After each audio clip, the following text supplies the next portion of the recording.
Thank you very much. So, thank you first of all for inviting me here. It's a pleasure being here with you and staying almost till the end. So, thank you again for that. So, the topic for today's presentation is selectivity and efficacy of fluorochloridone with other herbicides in weed control in processing tomato. A little bit of introduction, but not too much. So, tomato is one of the most grown vegetable crops in Serbia. And being more specific on this, this research was done in processing tomato. So it's a type of tomato. It's grown in Serbia on 7,518 hectares.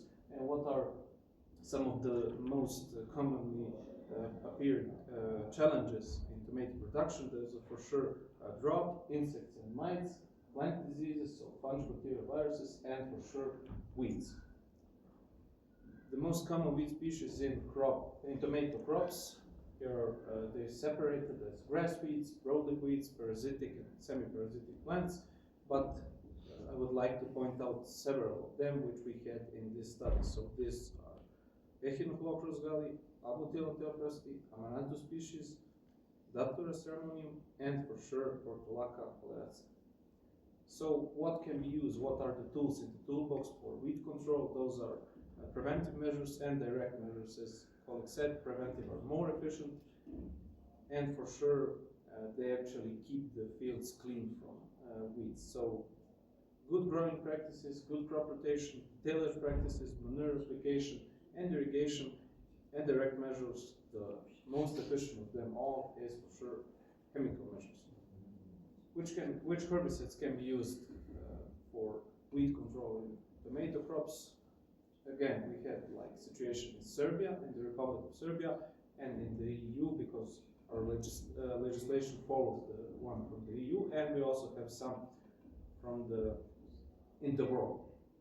What's the situation getting closer? The first is pendimethalin, is the most widely used herbicide in all vegetable crops except beets. This herbicide is on the candidate for substitution list, so we don't know what is going to be with it. It can be down-grown, so we have to have other solutions. Another one is napropamid, but it has some disadvantages in terms of crop rotation, so we have to be careful with it. Metribuzin was one, but as I said, it's down-grown. And there are three: cycloxidin, clethodim, and fluozifol P-butyl. So those are only for grass weeds, grass weed control.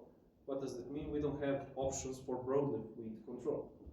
On the other side, registered or tested worldwide, there are some molecules, but a lot of them cause serious crop injuries, as you will see later. So what was our experimental design? This is the plot design. It's a split plot, and quick explanation. So on the right side, we had 2 rows of tomatoes firstly transplanted, and on the left, at the same day, we applied the herbicides. Then, 4 days later, we switched. So on the already transplanted, we used herbicide, and on the one where they were applied, we then transplanted those seedlings.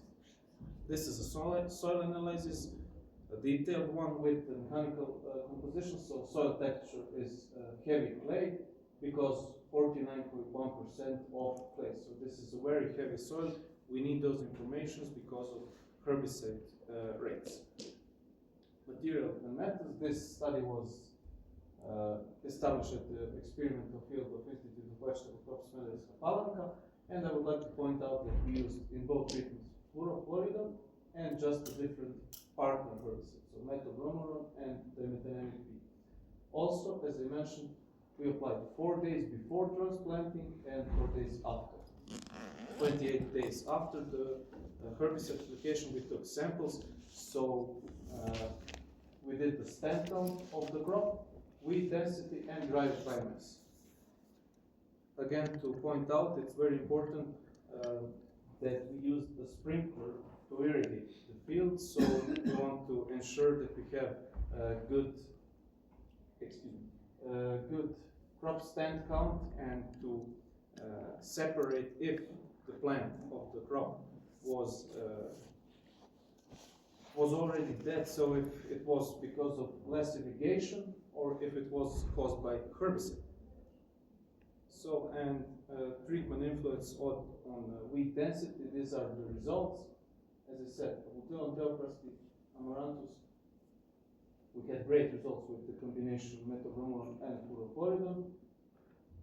As you can see, the number varied here differently, but Datura was also good control, echinoclora less, and portulaca as well, excellent control. The only thing here is that amaranthus species were controlled in both treatments, excellent, 100%, and the first column of butyl antiprasti was more than 90% control in the second treatment. Coming more to the dry biomass reduction, again 100%, 100, but here is the difference, and here we had in treatment number 2 statistically significant difference between the time of application. So we had better results when applied pre-M, talking about echinoclora, than when applied post-M. The efficacy depends much on soil moisture, soil texture, but what is more important here are the results, but what is more important, you will see it on the next slide. So this depends much, as I said, on soil texture, soil moisture, but also on the weed composition. But here are more important results, the crop parameters. What does it mean? We took stand count, and in 1 meter of length, you have 4 plants control treatment, but after herbicide application, the second one was no damage, but in the first treatment, fluorochloridone and metoprolol, there was almost 50% of crop injury. The dry biomass showed us that we had a high percentage of dry biomass reduction. What does the statistics say? It says stand count herbicide statistically very significant differences, as well as on dry biomass, but on crop injury coefficient, it was just statistically different. But also here we have the time of application. So there were statistically significant differences in dry biomass reduction. As I said, this treatment is very, very, very questionable about the selectivity. So here are the pictures from the field. Control treatment, so this was 28 days after application, before foliing, and this was after. So just remember this picture, please. And again, that was the efficacy, but this is the treatment, as I said, questionable because of the high percent of crop injury. There are almost no crops, so we have to think about that. And this was the other treatment, so comparing both treatments, a lot more grass weeds, no grass weeds, and also better stand count. So this is the discussion part. As I said, I don't want to read it, but we have to discuss what are the goals, what are the weeds, what also is going to be done from other measures, weed control measures in the field, and to see, of course, for crop selectivity, because as I mentioned on one of the very first slides, a lot of molecules have been tested so far in the world, but a lot of them, almost 95%, cause serious crop damage, as you could see. Also, the topic was related to fluorochloridone, and we're a little bit, I don't know how to say it.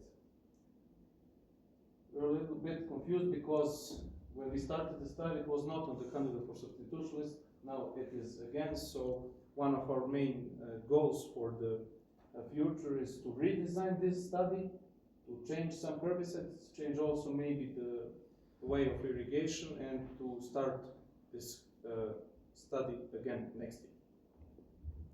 So thank you. Thank you, Darko, for useful practical information. It was my pleasure to collaborate with Darko on this topic.